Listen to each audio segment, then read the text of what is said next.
Welcome to Dr. Roger and Friends, the bright side of longevity, hosted by 3 Ps in a podcast, Doc Roger, Teresa, and Danielle. Thanks for joining us for coffee and conversation.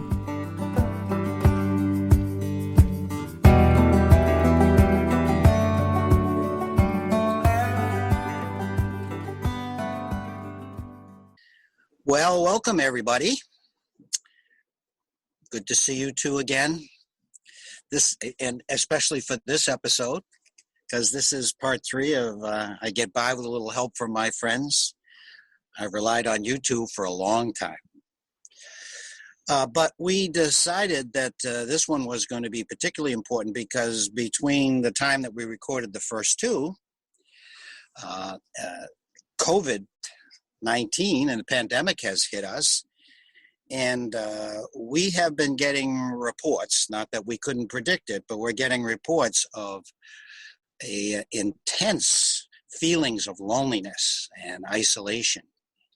And in places like senior living or older adults who are living alone, this can be associated with a physical and mental decline that's measurable.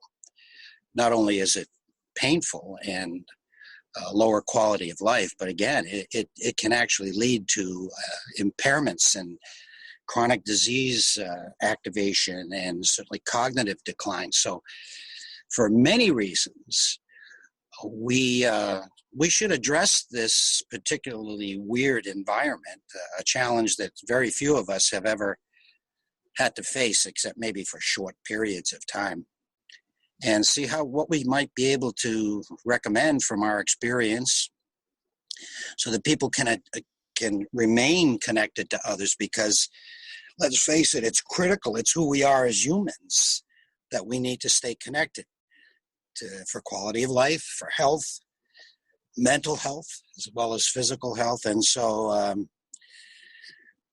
let's get to it. Teresa, I know you have some very good ideas. I do have ideas, and you're so right. We humans are not designed for isolation. And yet here we are needing to stay at least physically distanced, but certainly not socially distanced. And that's, I think, an important point. This is not necessarily social distancing. In fact, it's almost the opposite. Like never before, everything seems to be online or virtual. And that's, of course, not the ideal. The ideal is in-person human connection. But in order to stay safe, plan B, there's so many opportunities to meet people and connect virtually right now like never before. And I have a list of 8 ideas that largely come from my clients. I coach widowed people, but these ideas are good for all people. So let me share them with you. If you have lost someone, could be anyone, a friend, a family member, and you want to connect with others who are in that same space, Grief Share is a group. It is Christian-based, so it does depend on your religion and your thinking, but Grief Share is everywhere across the country, and it's all online.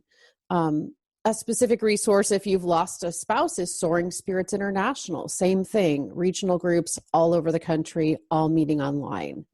Meetup groups, I think we used to think of meetup.com as a way to connect in person, and it is still that, but at the moment it's all online. So you can, join meetup groups if you love gardening or crochet or anything, and get together online and meet with other people who love the very same things.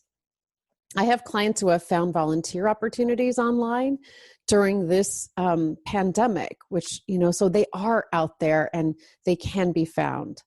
And how about human capital meets Zoom, right? I know people who are going to teach Spanish, a second language, to grandchildren, or I know someone who teaches piano over Zoom to children. So that's an idea as well. And of course, we know there are millions of social media groups based on geography or based on interests and passions. They are meeting virtually. And then in terms of lifelong learning, we are all fans of the great courses, which are streaming now. And there's so many like that. But One Day You is another opportunity to have participate in university classes. And this is, I think, the most important part, have small group discussions with the professor and other people who are watching. So social connection there. So there's just a few ideas, but I guess what's important is that like never before, things are virtual, and that opportunity to connect with others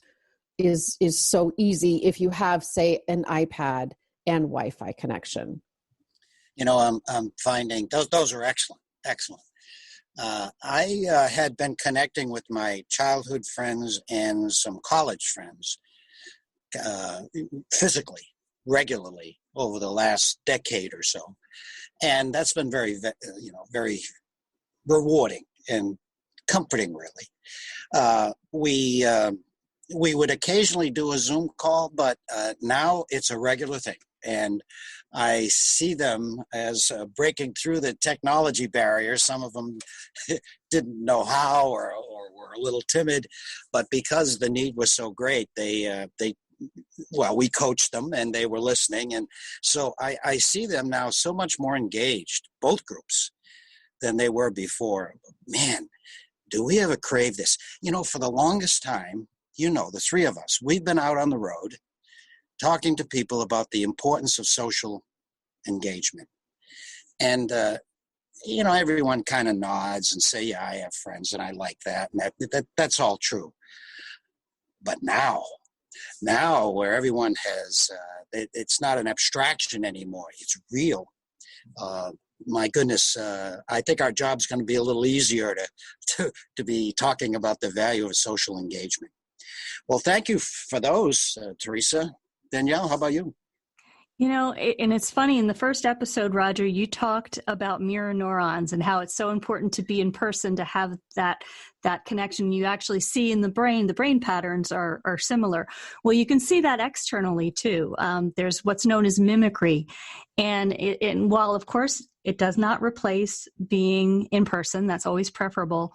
What I find really interesting is you see that mimicry, or as Barbara Fredrickson, who's a positive psychologist, would say, it's that positive connection with people. It's almost like these little micro moments of love, and not love in the romantic sense, just with connecting with another person, whether it's a friend or a colleague.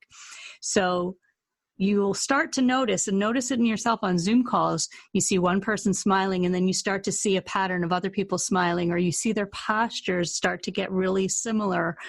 So they're having that connection. And one of the ways to make it stronger, as Teresa has given some really great examples, is to find stuff that you like to do together. So we can go beyond just getting on a Zoom call and chatting, there's nothing wrong with that. But if you have friends who you all love to dance, or you all love to cook or garden, everything now can translate to an online experience. And when you do that together, you're actually building that meaningful connection in a new way. And let's face it, who wants to keep getting on calls where it's like, what are you doing? Nothing. What are you doing? Nothing. You actually can do something together. And I also want to give a shout out. If you have not listened to the episode, we interviewed Made by Mortals, and they run Armchair Adventures. And what they did is a phenomenal example of taking an older adult theater group that would go into schools and perform for kids, and they brought it to an online storytelling, and they created little activity packs so anybody can go to their website. It's by donation, so if you have $2, there's no limit. You can download these packs. So if you're a grandparent and you want to work with your grandkids, you can download the pack. It tells you how to create your own storytelling experience, and you can get on a call with your grandkids and share some fun stories and create together, which I think is just an amazing intergenerational component. Oh, that's fantastic. Yeah. That was a good show. I enjoyed that. They're a lot of fun, those. Yeah. Something else that's really that I have been thinking about. We've been talking a lot about resilience lately because this pandemic has required a lot of resilience, and that one of the major traits of resilient people are that they reach out to others, they help others. And so this is a great time, even if it's not by Zoom, even if it's a telephone call, to reach out to people who may be isolated, who live alone, or even if you haven't talked to them in a while, to reconnect. I think you can do a lot of good, and that's going to be good for you also. So think of others during this time. That's right. So anything else we can come up with? We'll definitely keep this on our radar, and in future podcasts, as long as the pandemic is going on, and let's hope that that people accept the vaccine and we can get herd immunity and we can start to do the things we love to do here this year. And I actually had the opportunity to be on a call with Dr. Fauci, and he thinks that we will be able to do that if indeed the vaccine is accepted. People get it. And that we'd certainly like to do that. But if we have other ideas, we can insert them into future podcasts, because this is an important topic. We're all struggling with this pandemic. Any last thoughts, ladies?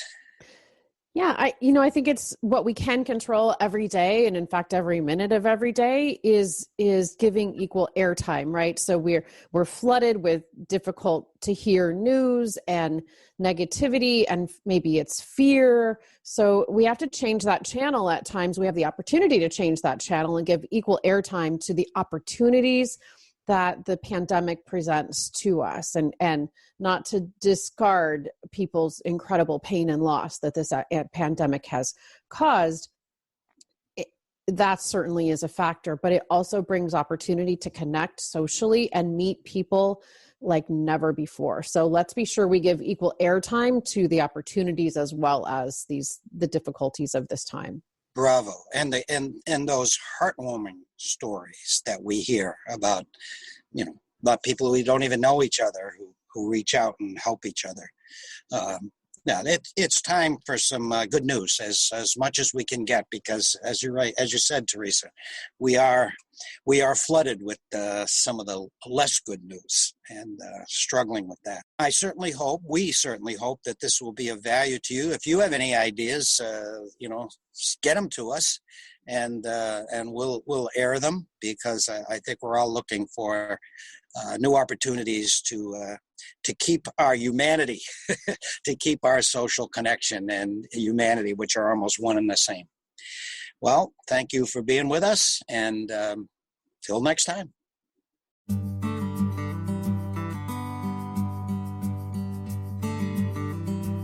You've been listening to Dr. Roger and Friends, The Bright Side of Longevity. If you like the show, please rate and review, and be sure to click to follow.